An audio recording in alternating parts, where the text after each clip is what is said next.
Interview എടുത്ത് നോക്കിയാൽ അറിയാം, പൊട്ടത്തരങ്ങൾ പലതും വിളിച്ച് പറയുന്നുണ്ട്. അങ്ങനത്തെ ഒരാളാണ്.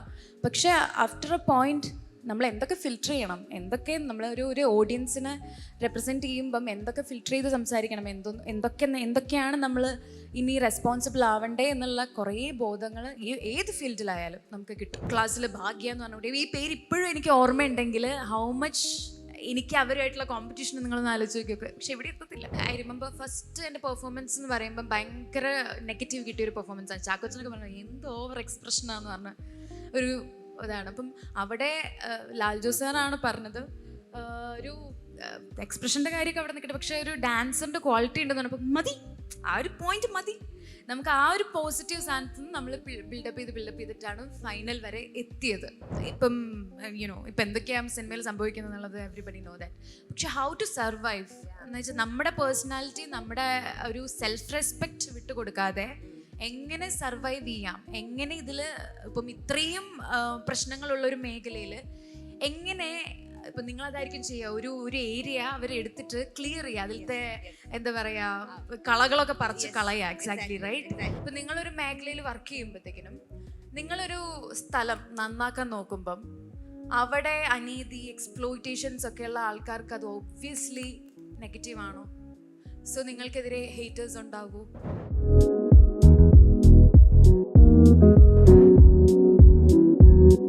നമ്മുടെ ലീഡ് IAS അക്കാഡമിയിലെ 5th തൊട്ട് 12th വരെ പഠിക്കുന്ന ലീഡ് ജൂനിയർ കുട്ടികളാണ് ഇവർ. So they are like training for themselves to become civil service as like servants in the future, and their parents have also come with them. So എന്താണ് വിൻസിക്ക് ഇവരോട് ആദ്യം പറയാനുള്ളത്? എന്നിട്ട് നമുക്ക് തുടങ്ങാം. ഞാൻ 2 പേരുടെ പ്രസംഗം മാത്രമാണ് ഇപ്പോൾ കേട്ടത്. അതിൽ നിന്നും എനിക്ക് മനസ്സിലായത് ഞാൻ ഈ 5ാം ക്ലാസ്സിലും പ്ലസ് ടുവിലൊന്നും അതേപോലെയായിരുന്നു, തകർന്ന തരിപ്പണമായിരുന്നു. ആൻഡ് പാരൻസിനോട് പറയാനുള്ളത്, ഇതുപോലത്തെ ഒരു മക്കള് ഇവിടെ വരെ ഈ ഒരു സ്റ്റേജിൽ ഇങ്ങനെ കോൺഫിഡൻ്റ് ആയിട്ട് ഇത്രയും നേരമൊക്കെ നിന്ന് പ്രസംഗിക്കാന്നൊക്കെ പറയുമ്പം എന്നെ സംബന്ധിച്ചിടത്തോളം എനിക്ക് ഫീൽ ചെയ്യുന്നത് അവരൊക്കെ ഭയങ്കര ഗ്രേറ്റ്ഫുൾ ആവണം എന്നാണ് എനിക്ക് തോന്നുന്നത്. ദേ ആർ വെരി എന്താ പറയുക പ്രൗഡ് പാരൻസ് ആയിരിക്കണം.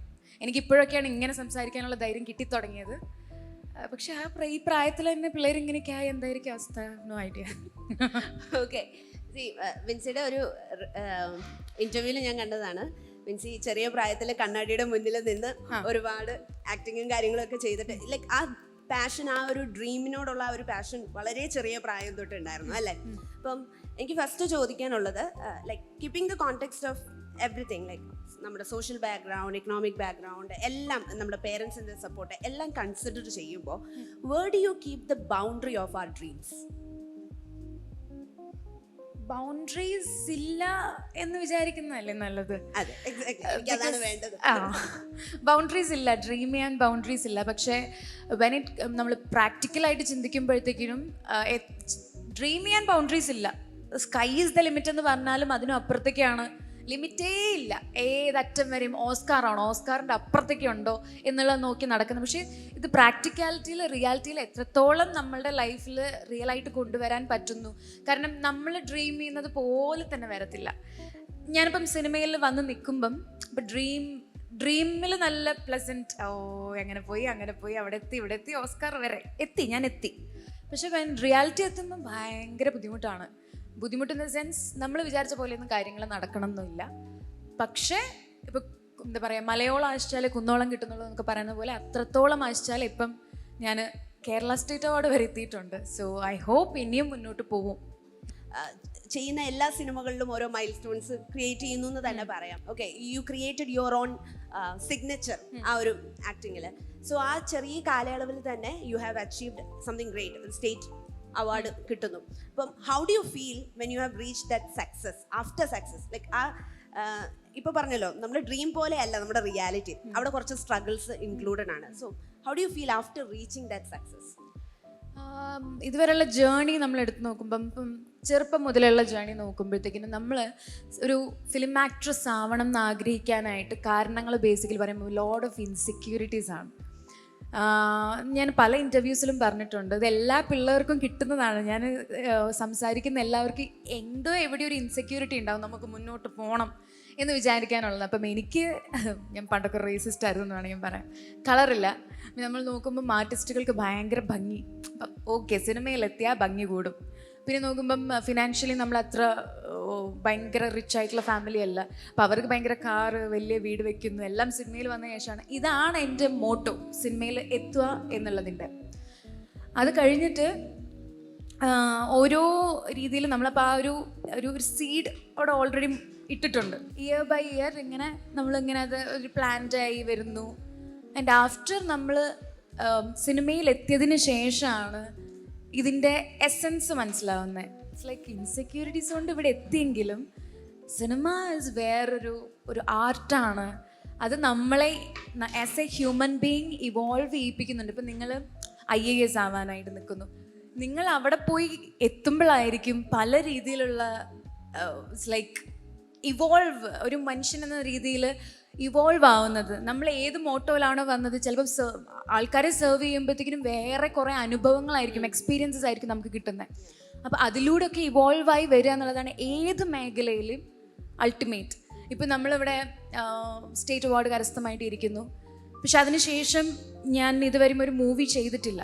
ബിക്കോസ് ഓഫ് മൈ എക്സ്പീരിയൻസ് എനിക്ക് പുതിയതായിട്ടുള്ളൊരു ഇതുവരെ ചെയ്തതിൽ നിന്നും I won't something different, so I M waiting for that എന്നുള്ളൊരു അങ്ങനെ ചിലപ്പോൾ നമ്മൾ ഇതുവരെയും ചെയ്തതൊക്കെ ഇപ്പം പറഞ്ഞില്ലേ, ഓരോ ക്യാരക്ടേഴ്സ് ചെയ്യുമ്പോൾ ഒരു റിമാർക്കബിൾ ആയിട്ടുള്ള ക്യാരക്ടേഴ്സ്, ഇതൊന്നും നമ്മൾ ആലോചിച്ച് ചെയ്യുന്നതല്ല. പക്ഷേ ഫ്രം ഒരു പോയിന്റ് എത്തുമ്പോഴത്തേക്കും നമുക്ക് വീണ്ടും കുറച്ചും കൂടി റെസ്പോൺസിബിൾ ആവുന്നു. ഈ ഷൂട്ട് നമ്മൾ ആലോചിക്കണം പല രീതിയിലും എന്നൊക്കെയുള്ള കുറേ രീതിയിലും. പിന്നെ ആസ് എ ഹ്യൂമൻ ബീയിങ് പല രീതിയിലും മെച്ചപ്പെടുത്തിയിട്ടുണ്ട്. ഞാൻ പണ്ടത്തെ ഒരു 5 year ആയി ഞാനിപ്പോൾ സിനിമയിൽ വന്നിട്ട്, പണ്ടത്തെ ഇൻ്റർവ്യൂ എടുത്ത് നോക്കിയാൽ അറിയാം, പൊട്ടത്തരങ്ങൾ പലതും വിളിച്ച് പറയുന്നുണ്ട്. അങ്ങനത്തെ ഒരാളാണ്. പക്ഷേ ആഫ്റ്റർ എ പോയിന്റ് നമ്മൾ എന്തൊക്കെ ഫിൽറ്റർ ചെയ്യണം, എന്തൊക്കെ നമ്മൾ ഒരു ഓഡിയൻസിനെ റെപ്രസെൻറ്റ് ചെയ്യുമ്പം എന്തൊക്കെ ഫിൽറ്റർ ചെയ്ത് സംസാരിക്കണം, എന്തൊക്കെയാണ് നമ്മൾ ഇനി റെസ്പോൺസിബിൾ ആവണ്ടേ എന്നുള്ള കുറേ ബോധങ്ങൾ ഏത് ഫീൽഡിലായാലും നമുക്ക് കിട്ടും. ഇപ്പം ഇവരും ചെറിയ ക്ലാസ്സിൽ തന്നെ ഇവിടെ വന്ന് ജോയിൻ ചെയ്യുന്നു. അവരും സിവിൽ സർവീസിന് വേണ്ടി അല്ലെങ്കിൽ മറ്റ് കോമ്പറ്റേറ്റീവ് എക്സാംസിന് വേണ്ടി അവർ പ്രിപ്പയർ ചെയ്യുന്നു.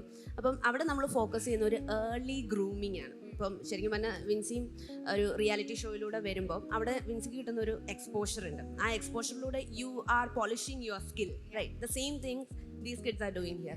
So ആ ഒരു ഗ്രൂമിങ് സ്റ്റേജ് എത്രത്തോളം വിൻസിനെ സഹായിച്ചിട്ടുണ്ട്?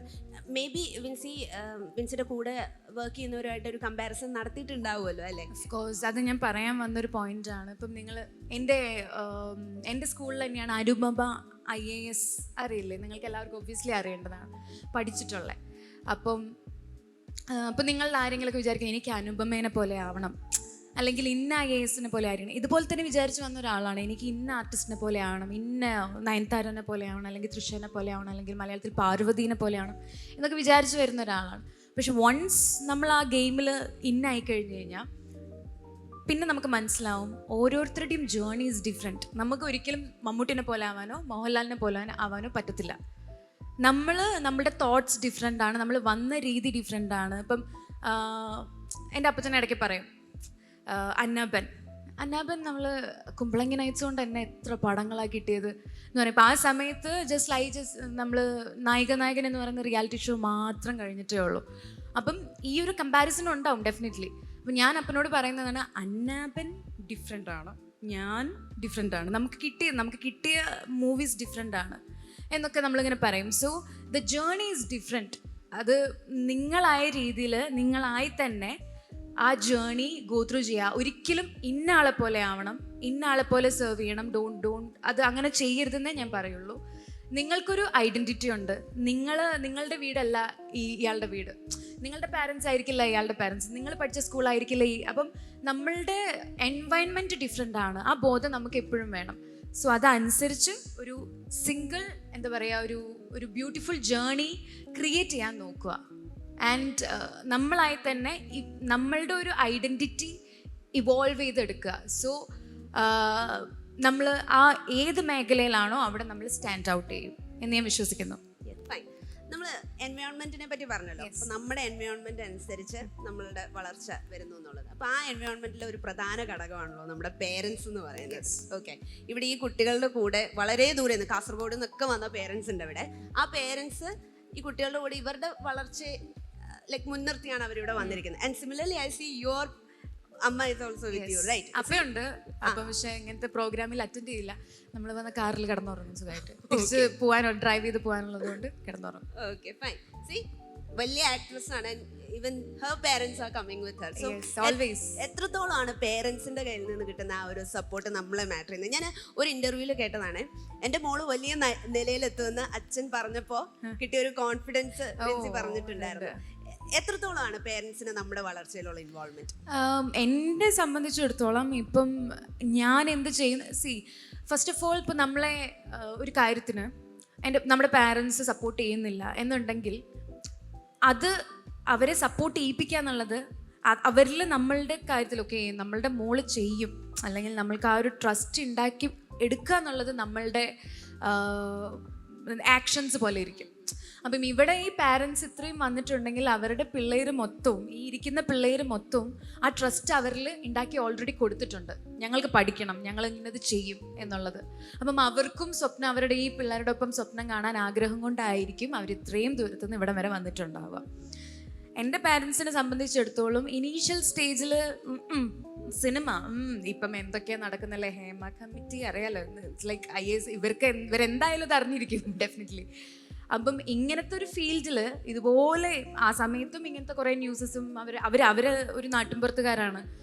അവർക്ക് സിനിമ എന്ന് പറയുമ്പോഴത്തേക്കിനും ഒന്ന് പേടിക്കുന്ന ഒരു സിറ്റുവേഷനിലായിരുന്നു. അപ്പം അവർക്കൊന്നും ഒരു ഐഡിയ ഇല്ലാത്ത പാവം അപ്പനും അമ്മയാണ്.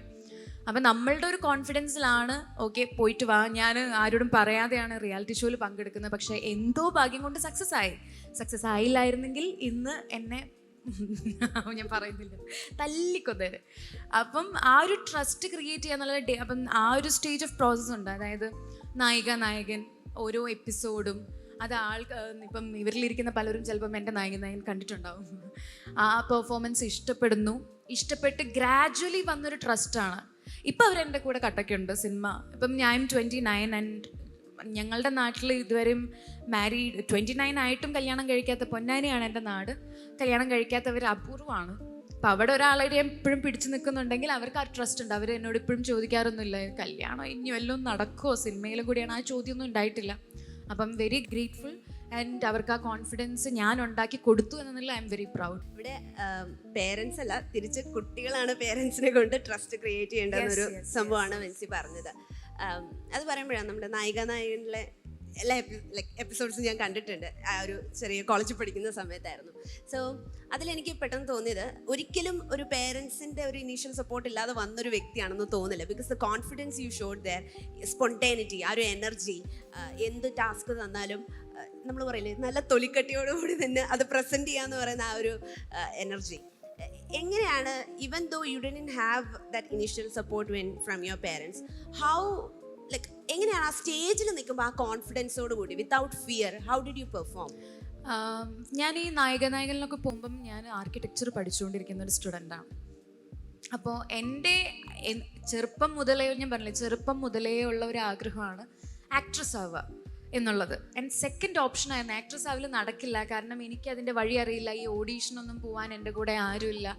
അപ്പോൾ എനിക്ക് ഒരു ഐഡിയ ഇല്ലാത്തപ്പോൾ second option which is A good എന്താ പറയുക ഒരു കോഴ്സാണ് ആർക്കിടെക്ചർ എന്നുള്ള രീതിയിലാണ്. പിന്നെ എനിക്ക് വരയ്ക്കാൻ അറിയാം, സോ ഡിസൈനിങ് എനിക്ക് ഓക്കെ ആയിരിക്കും എന്നൊക്കെ വിചാരിച്ചിട്ടാണ് നമ്മൾ ആർക്കിടെക്ചർ എടുക്കുന്നത്. അപ്പോഴാണ് ഇങ്ങനെ ഒരു ലാൽജു സാറിൻ്റെ ഒരു അഡ്വർടൈസ്മെൻറ്റ്. അപ്പം ഒബ്വിയസ്ലി നമുക്ക് എന്താണോ ആഗ്രഹം അതിലോട്ട് ഒബ്വിയസ്ലി അത് പോവും. കാരണം ആർക്കിടെക്ചർ സെക്കൻഡറി ഓപ്ഷൻ ആണെങ്കിൽ അതിൽ കുറേ നമ്മൾക്കൊരു ബുദ്ധിമുട്ടുണ്ട്. അത് ബുദ്ധിമുട്ടായിട്ട് തന്നെയാണ് എനിക്ക് ഫീൽ ചെയ്യുന്നത്. നമുക്ക് വരയ്ക്കുമ്പോൾ ചിലപ്പോൾ റിജക്റ്റ് ചെയ്യുമ്പോഴും ഒരു ഡിസൈൻ കാണിക്കുമ്പോൾ അത് റിജക്റ്റ് ചെയ്യുമ്പോഴൊക്കെ നമുക്കതൊരു ബുദ്ധിമുട്ട് ആയിട്ട് തന്നെയാണ് തോന്നുന്നത്. അപ്പം അപ്പോഴാണ് ഈ സമയത്ത് ഇപ്പം നമ്മൾ ഇഷ്ടപ്പെടുന്ന ഒരു മേഖലയിൽ നമുക്ക് എത്ര വരെ പോകാനും നമ്മൾ തയ്യാറായിരിക്കും. ഇഷ്ടപ്പെടുന്ന ഒരു മേഖലയിൽ എത്ര ബുദ്ധിമുട്ടാണെങ്കിൽ നമുക്കതൊരു ഹാർഡ് വർക്കിംഗ് ആയിട്ട് എനിക്ക് തോന്നത്തുള്ളൂ. നമുക്കതൊരു മടുപ്പ് തോന്നത്തില്ല അൾട്ടിമേറ്റ്ലി. സോ എല്ലാവരും ഏത് മേഖലയാണോ മടുപ്പ് തോന്നാത്ത, നമുക്ക് എന്താ പറയുക, ഇപ്പം ആർക്കിടെക്ചർ ഞാൻ ബേസിക്കലി ചൂസ് ചെയ്യുന്നത് എനിക്കൊരു നല്ല കോഴ്സ്, ഒരു പുറമെ കാണിക്കാൻ പറ്റുന്ന നല്ല കോഴ്സ്. പക്ഷേ ഇൻസൈഡ് എൻ്റെ ഉള്ളിൽ ഞാൻ അത്രയും ഹാപ്പി ആയിരിക്കത്തില്ല. മേ ബി നമ്മളൊരു പോയിന്റ് കഴിയുമ്പോൾ അത് ഓർഗാനിക് അല്ല, ഒരു മെക്കാനിക്കായി പോകും. സോ ആക്ടിങ് എന്ന് പറയുമ്പം എനിക്ക് അങ്ങനെയല്ല. അപ്പം ഈ മേഖലയിൽ എനിക്കൊരു സാറ്റിസ്ഫാക്ഷൻ കിട്ടത്തുള്ളൂ എന്നുള്ളത് കൊണ്ടാണ് സിനിമ എത്തിയത്. അപ്പം അവിടെ ഇപ്പം ഇനീഷ്യൽ സപ്പോർട്ട് ഇല്ലെങ്കിൽ പോലും നമുക്ക് വേറെ ഓപ്ഷൻ ഇല്ല. ആർക്കിടെക്ചർ ആവും എന്നുള്ളത് ഓക്കെയാണ്, പക്ഷേ at the end I want to be happy in my life. അതിന് എനിക്ക് ഹാപ്പിയസ്റ്റ്, ഐ മീൻ ഞാൻ ഹാപ്പി ആവുന്ന മേഖല തന്നെ എനിക്ക് വേണം. നമ്മുടെ ഡ്രീം ഇങ്ങനെ വിളിച്ചോണ്ടേയിരിക്കും. അതെ അതെ. അപ്പം അതിന് വേണ്ടി ഒരു റിസ്ക് എടുക്കാൻ നമുക്കൊരു ബുദ്ധിമുട്ടില്ല. കാരണം പക്ഷെ നമ്മൾ ഇപ്പം ഞാനെടുത്ത റിസ്ക് നായകനിൽ പോവുക എന്നുള്ളതാണ്. അവിടെ എനിക്കൊരു തെറ്റും ഞാൻ ചെയ്യുന്നില്ല. ഒരു റിയാലിറ്റി ഷോയിൽ ഞാൻ പങ്കെടുക്കുന്നു. ഒരു പോയിന്റ് കഴിയുമ്പോൾ അതെൻ്റെ പാരൻസും അറിയും. പിന്നെ എനിക്കിഷ്ടപ്പെട്ട മേഖല ആയതുകൊണ്ടും എൻ്റെ കഴിവിൽ എനിക്ക് മാത്രമേ വിശ്വാസം ഉള്ളത് കൊണ്ടും എനിക്കൊരു അവസരം കിട്ടിയതുകൊണ്ടും അത് പ്രൂവ് ചെയ്ത് തെളിയിച്ചേ പറ്റൂ. വേറെ ഓപ്ഷൻ ഇല്ലാത്തത് കൊണ്ട് അങ്ങനെ പോയതാണ്. ഒരു എന്താ പറയുക, റിസ്ക് എടുത്തതാണ്. പക്ഷെ അത് തന്റെ ഡിറ്റർമിനേഷന് പിന്നാലെ പോകുന്ന കാര്യം കേട്ടോ പറയുന്നത്. നമ്മളും അങ്ങനെ ആയിരിക്കണം അല്ലേ? ഡെഫിനറ്റ്ലി ഇവരെല്ലാം അങ്ങനെയായിരിക്കും. Okay fine. ഈ ആർക്കിടെക്ചർ എന്ന് പറഞ്ഞപ്പോഴാണ് വീണ്ടും ഞാൻ വേറൊരു ഇന്റർവ്യൂവിൽ കണ്ടതാണ് ഈ ആർക്കിടെക്ചറും ആക്ടിങ്ങും തമ്മിലുള്ള ബന്ധത്തെ പറ്റി. എന്നെ അതിശയിപ്പിച്ചത് എന്താന്ന് വെച്ചാൽ നമ്മൾ പഠിക്കുന്ന മേഖലയും നമ്മുടെ ഡ്രീംസുമായിട്ട് ചിലപ്പോൾ കണക്ഷൻസ് ഉണ്ടാവില്ലായിരിക്കാം. ബട്ട് ഇല്ലെങ്കിലും how do you create, like how did you observe these things, like എങ്ങനെയാണ് ഈ പാറ്റേൺസ് മനസ്സിലാക്കിയിട്ട്? അവിടെയാണ് ഞാൻ നേരത്തെ പറഞ്ഞത്, നമുക്ക് ആരെയും കോപ്പി ചെയ്തിട്ട് അല്ലെങ്കിൽ ഇന്നതുപോലെ ആവണം എന്ന് പറയാൻ പറ്റത്തില്ല. അത് ഞാൻ മനസ്സിലാക്കിയത് ഇപ്പം ആർക്കിടെക്ചറും ഏത് മേഖല ആയിക്കോട്ടെ അത് ആക്ടിങ്ങുമായിട്ട് ഭയങ്കര ഒരു കണക്ഷൻ ഉണ്ട്. പ്രത്യേകിച്ചും ഇത് കണക്ട് ചെയ്യാൻ പറ്റിയ ആക്ടേഴ്സിനായിരിക്കും. ആക്ടേഴ്സിന് ഇപ്പം ആർക്കിടെക്ചറിൽ ഞാൻ ബേസിക്കലി പറഞ്ഞുതരാം. ആർക്കിടെക്ചറിൽ ഒരു ക്ലയൻറ്റ് നമുക്കൊരു വീടുണ്ടാക്കണം അല്ലെങ്കിൽ ഒരു ബിൽഡിംഗ് പണിയണം എന്ന് പറയും. സോ യൂഷ്വലി ഇപ്പം എഞ്ചിനീയറിംഗ് ഒക്കെ ആണെങ്കിൽ ജസ്റ്റ് അതിൻ്റെ ടെക്നിക്കൽ ടേംസ് അനുസരിച്ച് architecture is different. We should have A concept. അത് ഒരു കോൺസെപ്റ്റ് ഉണ്ടാവണം. മേ ബി സസ്റ്റൈനബിലിറ്റി ആയിരിക്കാം, പല രീതിയിലുള്ള കോൺസെപ്റ്റും ഉണ്ടാവും. അപ്പോൾ നമ്മളാണ് അത് കോൺസെപ്റ്റ് ക്രിയേറ്റ് ചെയ്യേണ്ടത്. ആൻഡ് ഓരോ കുട്ടികൾക്കും സെയിം പ്രോബ്ലം ആണ് കൊടുക്കുന്നത്, പക്ഷെ അവരുടെ solution will be different. And നമ്മൾ വിചാരിക്കും നമ്മുടെ ടോപ്പ് ക്ലാസ് ഡിസൈനിങ് ആണെന്ന് വിചാരിക്കും, പക്ഷെ വേറൊരാൾ അതിൽ ഉയർന്നു വരും. അപ്പോഴാണ് നമ്മൾ അവൻ്റെ തോട്ട്സ് ഡിഫറെൻ്റ് ആണ്, ദാറ്റ്സ് വൈ ഒരു ഡിഫറെൻ്റ് ഔട്ട്കം വന്നത്. ആരുടെയും സെയിം അല്ല, മനസ്സിലായോ? ആൻഡ് ഓരോരുത്തരുടെയും ഓരോ ഡിഫറെൻറ്റ് ഡിസൈൻസ് ആയിരിക്കും. ഇപ്പം എനിക്ക് രേഖ എന്ന മൂവിക്കാണ് അവാർഡ് കിട്ടിയത്. നിങ്ങൾ ഒരിക്കലും വേറൊരു ആർട്ടിസ്റ്റാണ് അത് ചെയ്തെന്നുണ്ടെങ്കിൽ വേറൊരു ഔട്ട്കം ആയിരിക്കും കിട്ടുക. ഒരിക്കലും ആ രേഖ ആയിരിക്കില്ല നിങ്ങൾ കാണുക. ഇതേപോലെ തന്നെയാണ് ഒരു ഡയറക്ടർ ഒരു മൂവി ചെയ്യുമ്പം, ഇപ്പോൾ രേഖ എന്ന് പറഞ്ഞ മൂവി ജിതൻ ചെയ്തത് കൊണ്ടാണ് അങ്ങനെ. വേറൊരാൾ ചെയ്ത് വേറെ രേഖയായിരിക്കും നിങ്ങൾ കാണുക. സോ അൾട്ടിമേറ്റ്ലി അതാണ് ഞാൻ പഠിച്ചത്. ഇറ്റ്സ് ലൈക്ക് ആർക്കിടെക്ചറും ആക്ടിങ്ങും തമ്മിലുള്ളതെന്ന് പറയുമ്പോൾ we are giving life to a character. ഇവിടെ സിനിമയിൽ ആർക്കിടെക്ചറിൽ we are giving a life to a building. ഭയങ്കര കണക്ഷനാണത്. അപ്പം ആ ഒരു സ്പേസ് ഉണ്ടല്ലോ നമുക്ക് ഉണ്ടാക്കിയെടുക്കാൻ, ബിൽഡ് ചെയ്യാനുള്ള സ്പേസ് ഉണ്ട്. അതിനിപ്പം ഇന്ന സാധനത്തിന് ഇവിടെ ഒരു വിൻഡോ വേണം. അപ്പോൾ ആ വിൻഡോയ്ക്ക് എന്തുകൊണ്ട് നമ്മളവിടെ വിൻഡോ പ്ലേസ് ചെയ്തു, പിന്നെ ഇന്ന സ്ഥലത്ത് ഇവിടെ നമ്മൾ ഇങ്ങനെ ഒരു എക്സ്പ്രഷൻ ഇടാം, എന്തുകൊണ്ട് അവിടെ അങ്ങനെ ഒരു എക്സ്പ്രഷൻ ഇടുന്നു, എല്ലാം അതിനൊരു വാലിഡ് റീസൺ ഉണ്ടാവണം. റീസൺ ഇല്ലാതെ ഒരു എക്സ്പ്രഷൻ ഇടാൻ പാടില്ല, ഒരു ഡീറ്റെയിലിംഗും കൊടുക്കാൻ പാടില്ല. സോ ഭയങ്കര ഒരു കണക്ഷൻ ഉണ്ട്. It's a good observation skill കണ്ടില്ലേ? Okay. So Vincy school time തൊട്ടേ ഇങ്ങനെയാണോ പഠിക്കുന്ന കാര്യങ്ങളും എക്സ്ട്രാ കരിക്കുലർ ആക്ടിവിറ്റീസും ഇങ്ങനെ മാനേജ് ചെയ്ത് കൊണ്ടുപോവാണോ? എങ്ങനെയാണ് സ്കൂൾ ടൈമിൽ എങ്ങനെയാണ് എക്സ്ട്രാ കരിക്കുലർ ആക്ടിവിറ്റീസിലൊക്കെ? എല്ലാം എന്ന് വെച്ചാൽ നമുക്ക് ഇപ്പം ചെറുപ്പത്തിലൊക്കെ നമ്മൾ എന്താ പറയുക, ഇപ്പം ഈ ആനുവൽ ഡേക്കൊക്കെ പങ്കെടുക്കാൻ വേണ്ടിയിട്ട് നമ്മൾ ഒരു മാഷ് വരും. അപ്പോൾ അമ്മയൊക്കെ അവിടുത്തെ ടീച്ചറാണ്. അപ്പോൾ അമ്മ കൊണ്ടുപോയി ചേർത്തും എന്തെങ്കിലുമൊക്കെ കഴിവെൻ്റെ മോൾക്കുണ്ടാവട്ടെ വിചാരിച്ചിട്ട്. അപ്പോഴും അമ്മയുടെ സപ്പോർട്ട് ഉണ്ട്. ഡെഫിനറ്റ്ലി അമ്മ അവിടുത്തെ ടീച്ചറായിരുന്നു. ഈ പ്രൈമറി സ്കൂൾ പിള്ളേരെ പഠിപ്പിക്കുന്ന ടീച്ചറായിരുന്നു. അപ്പം അവിടെ കൊണ്ടുപോയി ചേർത്തും. അപ്പം ചേർത്തുമ്പോൾ നമ്മൾ ഒരിക്കലും എനിക്ക് സ്കൂളിൽ ഒന്ന് തിളങ്ങാൻ പറ്റിയിട്ടില്ല, ഇതുവരെയും പറ്റിയിട്ടില്ല. ഐ മീൻ അവിടെയൊക്കെ വേറെ ഇപ്പം എനിക്കിപ്പോഴും എൻ്റെ മൈൻഡിൽ നിൽക്കുന്ന കുറേ പേരുകളുണ്ട്. അതായത് വരയിൽ റോഷ്ന ജമാൽ, ബിക്കോസ് എപ്പോഴും ഫസ്റ്റ് ആ കുട്ടിക്കായിരിക്കും നമ്മളെ എക്സാക്ട്ലി. പിന്നെ എന്താ പറയുക, മോനിഷ എന്ന് പറഞ്ഞിട്ടൊക്കെ ഒരു ആർട്ടിസ്റ്റൊക്കെ ഉണ്ട്. ഒക്കെ നമ്മളുടെ സീനിയർ ആയിരുന്നു. മോനിഷ, വൈഷ്ണവി, അങ്ങനെ കുറേ പേരുണ്ട്. ഷാലിൻ സോയ ഒക്കെ നമ്മളുടെ ജൂനിയർ ആയിരുന്നു. അപ്പം ഇവരൊക്കെയാണ് അവിടെ ഹൈലൈറ്റ് ആയിട്ടുള്ള ആൾക്കാർ. School Vijayamatha school Ponnani. അപ്പം ഇവരവിടെ നിന്നാണ് വന്നിരിക്കുന്നത്. അപ്പം ഇവരൊക്കെയാണ് നമ്മളുടെ ഇവരുടെ പോലെ ആവണം എന്തെങ്കിലും. ഒരു കോമ്പറ്റീഷൻ മൈൻഡ് ഭയങ്കരമായിട്ട് അത് ഓട്ടോമാറ്റിക്കലി ഉണ്ടാവും ആ സമയത്ത്. നമ്മൾ ആരും പ്രോപ്പറായിട്ട് നമ്മൾക്ക് ആർക്കും പറയാം ഇങ്ങനെ കോമ്പറ്റീഷൻ മൈൻഡ് റോങ് ആണ് ഒന്നും പറഞ്ഞു തരാനായിട്ട് ആരും ഇല്ലാത്തതുകൊണ്ട് ഓട്ടോമാറ്റിക്കലി ഏതൊരു പിള്ളേരുടെ ഉള്ളിൽ അതിങ്ങനെ ഉണ്ടാവും. അപ്പോൾ വരയുടെ കാര്യത്തിൽ, ഇങ്ങനെ പാട്ടിൻ്റെ കാര്യത്തിൽ വേറെ ആൾക്കാർ, ശ്രീദേവി എന്ന് പറഞ്ഞ കുട്ടി, പിന്നെ പഠിപ്പിൽ നമ്മുടെ ക്ലാസ്സിൽ ഭാഗ്യ എന്ന് പറഞ്ഞ കുട്ടി. ഈ പേര് ഇപ്പോഴും എനിക്ക് ഓർമ്മയുണ്ടെങ്കിൽ ഹൗ മച്ച് എനിക്ക് അവരുമായിട്ടുള്ള കോമ്പറ്റീഷൻ നിങ്ങളൊന്ന് ആലോചിച്ച് നോക്കിയൊക്കെ. പക്ഷെ എവിടെ എത്തത്തില്ല, സ്കൂളിൽ എവിടെ എത്തത്തില്ല. പിന്നെ ഞാൻ ക്രിസ്ത്യൻ ആയതുകൊണ്ട് തന്നെ നമ്മൾ സൺഡേ ക്ലാസ്സിൽ ഇങ്ങനെ അവിടെ കുറച്ച് പിള്ളേരുള്ളൂ, എണ്ണി തിട്ടപ്പെടുത്താവുന്ന പിള്ളേർ 10-20 പിള്ളേരുണ്ടാവുള്ളൂ. അവിടെ നമ്മൾ ആളായിരിക്കും. അവിടെ നമ്മൾ ആളായിരിക്കും. അപ്പം അവിടെ നിന്ന് കിട്ടിയൊരു കോൺഫിഡൻസ് ഉണ്ട്. ഓക്കെ, സ്കൂളിലായില്ലെങ്കിൽ നമുക്ക് പള്ളിയിൽ ആളാവാം എന്ന് കിട്ടിയൊരു കോൺഫിഡൻസ് ഉണ്ട്. സോ അവിടുന്ന് പിന്നെ നമ്മൾ കോളേജിലെത്തുന്നു. കോളേജ് പുതിയ സ്റ്റാർട്ട് ചെയ്തൊരു കോളേജായിരുന്നു. അവിടെയും കുറച്ച് പിള്ളേരെ ഉണ്ടായിരുന്നുള്ളൂ. അതെൻ്റെ ഒരു ഭാഗ്യമാണ്. കുറച്ച് പിള്ളേരാകുമ്പോൾ നമുക്ക് അവിടെ ആളാവാനുള്ള സ്പേസ് കൂടും. അങ്ങനെ കൂടി പിന്നെ ഡേ ബൈ ഡേ നമുക്ക് കോൺഫിഡൻസ് എങ്ങനെയെങ്കിലും നമ്മൾ ബിൽഡപ്പ് ചെയ്തുകൊണ്ട് വരും. അപ്പം അങ്ങനെ ബിൽഡപ്പ് ചെയ്തിട്ടാണ് ഇപ്പം നായകൻ വരെ എത്തിയത്. നായകനിൽ 16 പേരായിരുന്നു. അപ്പം നമ്മൾ ഇപ്പം എനിക്ക് ഐ റിമെമ്പർ ഫസ്റ്റ് എൻ്റെ പെർഫോമൻസ് എന്ന് പറയുമ്പം ഭയങ്കര നെഗറ്റീവ് കിട്ടിയൊരു പെർഫോമൻസാണ്. ചാക്കോച്ചനൊക്കെ പറഞ്ഞത് എന്ത് ഓവർ എക്സ്പ്രഷനാന്ന് പറഞ്ഞ ഒരു ഇതാണ്. അപ്പം അവിടെ ലാൽ ജോസ് സാറാണ് പറഞ്ഞത് ഒരു എക്സ്പ്രഷൻ്റെ കാര്യമൊക്കെ അവിടെ നിൽക്കട്ടെ, പക്ഷേ ഒരു ഡാൻസറിൻ്റെ ക്വാളിറ്റി ഉണ്ടെന്ന് പറഞ്ഞപ്പോൾ മതി, ആ ഒരു പോയിന്റ് മതി. നമുക്ക് ആ ഒരു പോസിറ്റീവ് സ്ഥാനത്ത് നിന്ന് നമ്മൾ ബിൽഡപ്പ് ചെയ്തിട്ടാണ് ഫൈനൽ വരെ എത്തിയത്. അങ്ങനെ ശരിക്കും പറഞ്ഞാൽ ഒരു പോസിറ്റീവ് ഫീഡ്ബാക്ക് എവിടെന്നെങ്കിലും കിട്ടിയാൽ എവിടെയും കിട്ടാണ്ട് വരുമ്പോൾ ഒരെണ്ണത്തിനുള്ള വാല്യൂ വലുതാണ്. മേ ബി അവരുടെ പാരൻസ് നിന്നായിരിക്കാം കിട്ടുന്നത്, മേ ബി അവരുടെ ഫ്രണ്ട്സിൽ നിന്നായിരിക്കാം കിട്ടുന്നുണ്ടാവുക. പക്ഷേ ആ പോസിറ്റീവ് ഇപ്പം നിങ്ങളുടെ ഒരു പിള്ളേരോട് പറയണ ഏതെങ്കിലും ഒരു ഫ്രണ്ടോ അല്ലെങ്കിൽ ഒരു റിലേറ്റീവോ ആരെങ്കിലും പറയാണ് നിനക്ക് നല്ല ലീഡർഷിപ്പ് ക്വാളിറ്റി ഉണ്ടടാ, മതി, അവർക്ക് അത് ഉള്ളിൽ നന്നായിട്ട് കിട്ടും. അങ്ങനെ പലയിടത്തുനിന്നും പല ഏരിയയിൽ നിന്ന് എനിക്ക് അവിടെ നിന്ന് ഇവിടെ നിന്നൊക്കെ കിട്ടിയത് വെച്ചിട്ടാണ് നമ്മൾ അത്. ശരിക്കും പറഞ്ഞാൽ ലീഡ് ജൂനിയറിലെ കുട്ടികൾ ആ കാര്യത്തിൽ ലക്കിയാണ് കേട്ടോ. കാരണം ഇവർക്ക് എല്ലാവർക്കും ഒരു മെന്റർ ഉണ്ട്. ഞാനത് കേട്ടിരുന്നു. ഗൗരി മാമിന്റെ പേര് ഞാൻ കേട്ടിരുന്നു. ആരാ ഗൗരി മാം? ഗൗരി മാമിനെ കാണാനാണ് മയൂഖ് അവിടെ നിന്ന് വന്നതെന്ന് പറഞ്ഞു. അതാണ് നമ്മുടെ ഗൗരി മാം. ശരിക്കും പറഞ്ഞാൽ എനിക്ക് മയൂഖ് സംസാരിച്ചപ്പോ ഗൗരി മാമിനെ ആ ഒരു ഇമിറ്റേഷൻ കിട്ടിയതുപോലെ തോന്നി. ആ മാനറിസംസും എല്ലാം അതുപോലെ വരുന്നതായിട്ട് എനിക്ക് തോന്നിയിട്ടുണ്ടായിരുന്നു. സോ അവിടെ തുള്ളിച്ചാടുന്നു.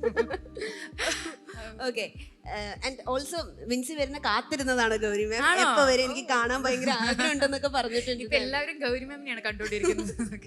ഓക്കെ, അപ്പം ഈ മെന്റേഴ്സ് എന്ന് പറഞ്ഞാൽ എല്ലാ വീക്കിലും ഇവർക്ക് മെന്റർഷിപ്പ് ക്ലാസ് ഉണ്ടാവും. ആ ഒരു ക്ലാസ്സിൽ ഇവരുടെ കഴിവുകളെ പറ്റിയും ഇവര് ആ ആഴ്ചയിൽ എന്തൊക്കെയാണ് ചെയ്തതെന്നൊക്കെ പറഞ്ഞിട്ട് അവര് അവിടെ ഫീഡ്ബാക്ക് നോക്കും. അപ്പൊ ശരിക്കും പറഞ്ഞാൽ ആ മെന്റേഴ്സ് ഇവർക്ക് കൊടുക്കുന്ന ഒരു സപ്പോർട്ട് ഭീകരമാണ്. ആ സപ്പോർട്ട് കാരണം ഇന്ന് ഒരുപാട് പേരുണ്ടായിരുന്നു ഇന്ന് സ്റ്റേജിൽ കയറി സംസാരിച്ചവർ. ഇവരൊക്കെ തുടക്കത്തിൽ ഇൻട്രോവേർട്സ് ആയിരുന്നു എന്ന് വിശ്വസിക്കപ്പെടുകയും പിന്നെ പബ്ലിക്കായിട്ട് സംസാരിക്കാൻ പറഞ്ഞാൽ ക്യാമറ പോലും ഓൺ ആക്കാത്ത ഒരു കുട്ടികളുണ്ടായിരുന്നു. പക്ഷെ അവർക്കൊക്കെ ഒരുപാട് ഗ്രോത്ത് വരാൻ കാരണം ഇവിടുത്തെ ആ മെന്റേഴ്സ് ആണ്. അവർ കൊടുക്കുന്ന ഇപ്പൊ പറഞ്ഞ പോലെ ആ ഒരു പോസിറ്റീവ് ഫീഡ്ബാക്ക് ആണ്. ഓൾസോ വേറൊരു കാര്യം എനിക്ക് തോന്നിയത്, ഇപ്പം ഒരു പിയർ പ്രഷർ സംഭവമാണല്ലോ വിൻസി പറഞ്ഞ ഒരു സംഭവം, ഒരു ട്രോമയായി എന്നുള്ള സംഭവം. ശരിക്കും പറഞ്ഞാൽ ലീഡിൽ നമ്മൾ പിയർ ലേണിംഗ് എന്ന് പറഞ്ഞിട്ടൊരു ഓപ്പർച്യൂണിറ്റി കൊടുക്കുന്നുണ്ട്. ഇവർക്കൊരു ഗ്രൂപ്പ് ഉണ്ട്. അപ്പൊ അവര് പരസ്പരം അങ്ങോട്ടും ഇങ്ങോട്ടും കണ്ടും കേട്ടും ഷെയർ ചെയ്തൊക്കെയാണ് അത് പഠിക്കുന്നത്. അപ്പൊ ആ പിയർ ടു പിയർ ലേണിംഗ് നമ്മളിവിടെ എൻകറേജ് ചെയ്യുന്നുണ്ട്. അൾട്ടിമേറ്റ്ലി ഐ ഫീൽ ലൈക്ക് ഇപ്പം സിനിമയിലാണെങ്കിലും ഒരു അവാർഡ് വിൻ ചെയ്യുക എന്നതിനേക്കാളും എനിക്ക് ഫീൽ ചെയ്തിട്ടുള്ളത് how to survive, how to be a good human being. നമ്മുടെ പേഴ്സണാലിറ്റി ഡെവലപ്മെന്റ് ആണ് ഏത് മേഖലയിൽ നിന്ന് എനിക്ക് തോന്നിയിട്ടുണ്ട്. ഇപ്പം യുനോ ഇപ്പം എന്തൊക്കെയാണ് സിനിമയിൽ സംഭവിക്കുന്നത് എന്നുള്ളത് എവരിബഡി നോ ദാറ്റ്. പക്ഷെ ഹൗ ടു സർവൈവ് എന്ന് വെച്ചാൽ നമ്മുടെ പേഴ്സണാലിറ്റി, നമ്മുടെ ഒരു സെൽഫ് റെസ്പെക്റ്റ് വിട്ടുകൊടുക്കാതെ എങ്ങനെ സർവൈവ് ചെയ്യാം, എങ്ങനെ ഇതിൽ ഇപ്പം ഇത്രയും പ്രശ്നങ്ങളുള്ളൊരു മേഖലയിൽ എങ്ങനെ ഇപ്പം നിങ്ങളതായിരിക്കും ചെയ്യുക, ഒരു ഏരിയ അവർ എടുത്തിട്ട് ക്ലിയർ ചെയ്യുക, അതിലത്തെ എന്താ പറയുക കളകളൊക്കെ പറിച്ച് കളയുക. എക്സാക്ട്ലി റൈറ്റ്, അതല്ലേ നിങ്ങൾ ചെയ്യാൻ പോകുന്നത്. സോ സെയിം എല്ലാ മേഖലയിലും നമ്മൾ സർവൈവ് ചെയ്ത് നമുക്ക് നോ പറയേണ്ടടുത്ത് നോ പറയാനും യെസ് പറയേണ്ടടുത്ത് യെസ് പറയാനും, how to survive, how to clear the എന്താ പറയുക ബാഡ് തിങ്സിനെ എങ്ങനെ എടുത്ത് മാറ്റാം എന്നുള്ളത് വി ഷുഡ് ലേൺ. ഇവർക്ക് ലാസ്റ്റ് മെന്റർഷിപ്പ് ക്ലാസ്സിൽ ഉണ്ടായിരുന്ന ടോപ്പിക്ക് സെൽഫ് എസ്റ്റീം എന്ന് പറഞ്ഞിട്ടോ, ലൈക്ക് അവരുടെ സെൽഫ് വർത്ത് അത് റിയലൈസ് ചെയ്യാന്നുള്ളതാണ്. ഞാൻ പറയുന്നത് ഏത് മേഖലയിലായാലും എത്ര നമ്മൾ അടിപൊളിയാന്ന്. ഇപ്പം എനിക്ക് ഒരു ചാഞ്ചാട്ടം വരുന്നൊരു മൊമെന്റ് ഉണ്ട്, അത് സർവൈവ് ചെയ്താൽ നമുക്ക് പിന്നെ ഇപ്പം നമ്മളിപ്പം ഫോർ എക്സാമ്പിൾ നല്ല നല്ല എന്താ പറയുക സെൽഫ് റെസ്പെക്റ്റ് ഉള്ള ആൾക്കാരായിരിക്കാം. പൈസ ഒന്ന് കാണുമ്പോഴത്തേക്കിനും ചിലപ്പോൾ ഒന്ന് ഇത് വരും. എല്ലാ മനുഷ്യന്മാരാണ് നമ്മളെല്ലാവരും. പക്ഷെ ഇതെങ്ങനെ സർവൈവ് ചെയ്യാം, വീഴാതെ എങ്ങനെ സർവൈവ് ചെയ്യാം എന്നുള്ളത് ഒരു പ്രിൻസിപ്പിൾസ് ഫോളോ ചെയ്യാന്നുള്ളത്. ഓക്കെ, അത് സർവൈവ് ചെയ്താ പിന്നെ എവിടെയും പിടിച്ചു നിൽക്കാം. ഇനി ചോദ്യങ്ങൾ ചോദിക്കാം. റെഡിയാണോ? ഓക്കെ, ആർക്കാ ആദ്യം ചോദിക്കണ്ടേ? ഹായ് നന്ദന, എവിടുന്ന് വരുന്നേ? കോഴിക്കോട്. ഞാൻ തൊട്ടപ്പുറത്താ, പൊന്നാനി. അപ്പം മാം ഓരോരോ സ്പെസിഫിക് റോൾസ് ചെയ്യുമ്പം ആ ഒരു ക്യാരക്ടറിൻ്റെ ഒരു വോയിസ്, ഒരു ആക്സെൻറ്റ് ഡെവലപ്പിങ് എങ്ങനെയാണ്, ആ ഒരു ആക്സെൻറ്റ് ഡെവലപ്പ് ചെയ്യുമ്പോൾ എക്സ്പീരിയൻസസ്, അതുപോലെ ഓരോ റോൾസ് ചെയ്യുമ്പം ആ ഒരു ആക്സെൻറ്റ് ഡെവലപ്പിങ് ഒരു ബാരിയർ ആയിട്ട് തോന്നാറുണ്ടോ? ഇല്ല, അതിൻ്റെ ഒരു ഗുണം എന്താന്ന് പറഞ്ഞു കഴിഞ്ഞാൽ ആക്സെൻറ്റ് ഞാൻ ഇപ്പം ആർക്കിടെക്ചർ പഠിച്ചതെന്ന് പറഞ്ഞല്ലേ, അപ്പം അതിന് മുന്നുള്ളൊരു കോഴ്സിൻ്റെ ഭാഗമായിട്ട് ഞാൻ PCയുടെ അവിടെ ജോയിൻ ചെയ്തു. അപ്പം കുറേയൊക്കെ ഈ ഹോസ്റ്റൽ എക്സ്പീരിയൻസ് കൂടുതലാണ്. അപ്പോൾ അവിടെ വരുമ്പോൾ PCയുടെ അവിടെ പ്രത്യേകിച്ച് നിങ്ങൾക്കറിയാം, കോഴിക്കോട് നിന്നും കാസർഗോഡ് നിന്നും എല്ലായിടത്തുനിന്നും ആൾക്കാരുണ്ടാവും. പല സ്ലാങ്സ് ആയിരിക്കും. ഞാൻ മലപ്പുറത്തുനിന്നും. അപ്പം ഇത് അമ്മ തൃശ്ശൂരാണ്. അപ്പം തൃശ്ശൂരിൻ്റെ ഓൾറെഡി അറിയാം. പിന്നെ ഇവരുടെയൊക്കെ ഇങ്ങനെ കേട്ട് നമ്മൾ ഇപ്പം നമ്മളോട് സംസാരിക്കുന്ന ആളുടെ വോയിസ് മോഡുലേഷൻ പെട്ടെന്ന് കിട്ടും. അത് നമ്മൾ അങ്ങനെ സംസാരിക്കുമ്പോഴത്തേക്കിനും ഒബ്സർവേഷൻ്റെ ഒരു സ്കില്ലും കൂടിയാണെന്ന് തോന്നുന്നു, എനിക്ക് പെട്ടെന്ന് കിട്ടും. അപ്പോൾ ആ ഒരു സ്ലാങ് ആണെങ്കിൽ അങ്ങനെ. ഇപ്പം ആർക്കും എൻ്റെ ഒരു മലപ്പുറം സ്ലാങ് കിട്ടുന്നുണ്ടാവില്ല, പക്ഷേ ആ ഒരു ഏരിയയിൽ പോയിട്ട് അങ്ങനത്തെ ഒരാളോട് സംസാരിക്കും, പെട്ടെന്ന് കിട്ടും. എൻ്റെ അമ്മ വീട്ടിൽ പോയിട്ട് തൃശ്ശൂർ സംസാരിക്കുമ്പോൾ അത് പെട്ടെന്ന് വരും. അങ്ങനെ ഇപ്പോൾ കാസർഗോഡ് ആകുമ്പോഴും നമ്മൾ രേഖയിലൊക്കെ പ്രത്യേകിച്ചും കാസർഗോഡാണ് ആദ്യം ഒരു ഐഡിയ ഇല്ലത് എന്താ സംസാരിക്കുന്നത് എന്നുള്ളത്. പിന്നെ കുറച്ച് കഴിഞ്ഞപ്പോഴത്തേക്കിനും ആ ടീം മൊത്തം കാസർഗോട്ടുകാരാ. അവരോട് സംസാരിച്ച് അതിലോട്ട് അഡാപ്റ്റേഷൻ. സത്യം പറയട്ടെ, ഇവരുടെ ചോദ്യങ്ങളും ഇതൊന്നും കേട്ടാൽ പറയത്തില്ല കേട്ടോ. 5 to 12 ആണ് ഇരിക്കുന്നത്. ഒരു കോളേജിലൊക്കെ പഠിക്കുന്ന പിള്ളേരെ പോലെ ഉണ്ട്. Ma'am, one more question. Yes ma'am, മാമിൻ്റെ ലൈഫിൽ മാമിനെ ഏറ്റവും കൂടുതൽ ഇൻസ്പയർ ചെയ്ത ആരാണ്? ഇൻസ്പയർ ചെയ്തിട്ടുള്ള ആൾക്കാരെന്ന് പറയുന്നത് മേ ബി എൻ്റെ പാരൻസ് തന്നെയായിരിക്കും. കാരണം ഫ്രം ദ സ്ക്രാച്ച് ആണ് നമ്മളിപ്പോൾ ഇവിടെ ഇരിക്കുന്നത്. സോ ഇപ്പം എനിക്ക് സീറോയിലോട്ട് പോകണം എന്നുണ്ടെങ്കിലും അവരിപ്പം എൻ്റെ വീട് എന്ന് പറയുന്നത് ഇപ്പം എൻ്റെ ഓർമ്മ വെച്ച ഇപ്പം 10, 18, 20 എൻ്റെ വയസ്സ് തന്നെ ഉണ്ട് എൻ്റെ വീടിനും. അപ്പോൾ ഇത്രയും വർഷമായിട്ട് നമ്മൾ ആദ്യം തറ പണിയുന്നു, പിന്നെ 4 ചുവര് വെക്കുന്നു, പിന്നെ റൂഫ് വെക്കുന്നു, അത് കഴിഞ്ഞ് കുറേ വർഷം അതിൽ തന്നെ താമസിക്കുന്നു, പിന്നെ ബിൽഡ് ചെയ്ത് ഇപ്പോഴാണ് അതൊരു കംപ്ലീറ്റ് ഹോമായിട്ടിരിക്കുന്നത്. ഇപ്പം അതിന് 28 എൻ്റെ ഏജ് ഉണ്ട് അതിന്. അപ്പം ഇത്രയും വർഷമായി അതൊരു ഹോമായി മാറാനായിട്ട്. So they started from zero. ഇപ്പം നമ്മളിപ്പോൾ ഇത്രയും ലക്ഷറിയിൽ ഇരിക്കുമ്പോൾ, ലക്ഷറി എന്ന് ഞാൻ പറയുന്നില്ല, പക്ഷെ ഇത്രയും പ്രിവിലേജ് ആയിട്ട് ഇരിക്കുമ്പം എനിക്കിനി തിരിച്ച് സീറോയിലോട്ട് പോകാൻ മടിയില്ല. സോ അത് ഞാൻ പഠിച്ചത് ഫ്രം മൈ പാരൻസ് ആണ്. So thank you ma'am, thank you so much. Thank you dear.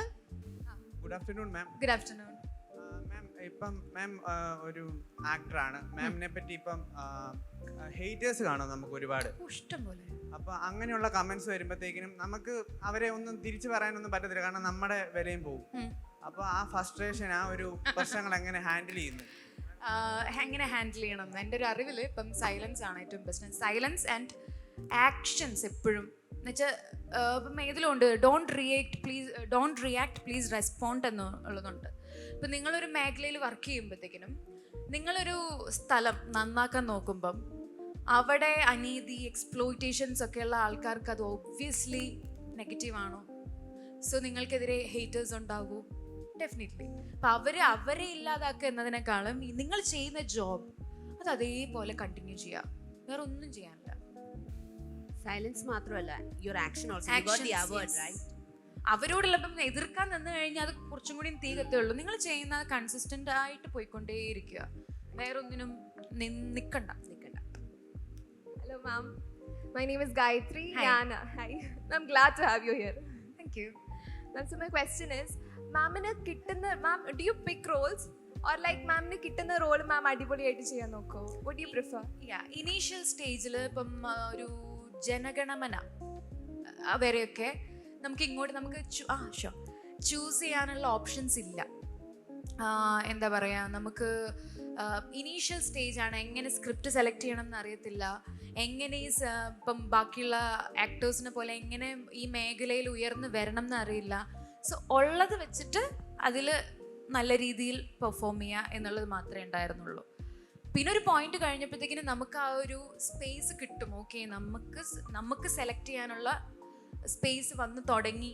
നമ്മൾ ഇനീഷ്യൽ സ്റ്റേജിൽ നമുക്ക് കിട്ടുന്നത് നമ്മൾ പ്രൂവ് ചെയ്ത് കഴിയുമ്പോഴത്തേക്കിനും ചിലവർ ആ സ്പേസ് തരും. ഓക്കെ, നിങ്ങൾക്ക് സ്ക്രിപ്റ്റ് ഞങ്ങൾ തരാം, നിങ്ങൾക്ക് ചൂസ് ചെയ്യാം എന്നുള്ള സ്പേസ് തരും. അതുവരെ നമുക്ക് കിട്ടിയതിനെ മികച്ചതാക്കി കാണിക്കുക എന്നുള്ളത് മാത്രമേ ഉള്ളൂ. വൺസ് നമുക്ക് ആ ഓപ്പർച്യൂണിറ്റി കിട്ടുമ്പം നമ്മൾ ചൂസ് ചെയ്യാൻ തുടങ്ങും. പക്ഷെ അങ്ങനെ കൂടുതൽ ചൂസ് ചെയ്യാൻ നിന്നാലും പ്രശ്നമാണ്. അപ്പം അതാണ് എനിക്ക് കിട്ടിക്കൊണ്ടിരിക്കുന്നത്. അതായത് നമ്മൾ ഓവറായിട്ട് ചൂസ് ചെയ്യുമ്പോഴത്തേക്കിനും നമ്മൾക്ക് ദ ബെസ്റ്റ് സെലക്ട് ചെയ്യാൻ ഭയങ്കര ബുദ്ധിമുട്ടായിരിക്കും. വൺസിൻ്റെ വയലേ ഒന്ന് കിട്ടത്തുള്ളൂ. സോ എന്താ പറയുക, ഇപ്പോഴത്തെ ഒരു സ്ട്രാറ്റജിയിൽ നമുക്ക് പെർഫോം ചെയ്യാനുണ്ട്, അത്യാവശ്യം നല്ലൊരു മൂവിയാണ് എന്നുണ്ടെങ്കിൽ ഗോ ഹെഡ് എന്നുള്ളൊരു മോട്ടോയിലാണ് ഞാനിപ്പോൾ പോയിക്കൊണ്ടിരിക്കുന്നത്. Okay, we'll go for one more question. Yes. Good afternoon മാം. എൻ്റെ പേര് വൈശാഖി അനിൽ എന്നാണ്. ഞാൻ 10th സ്റ്റാൻഡേർഡിലാണ് പഠിക്കുന്നത്.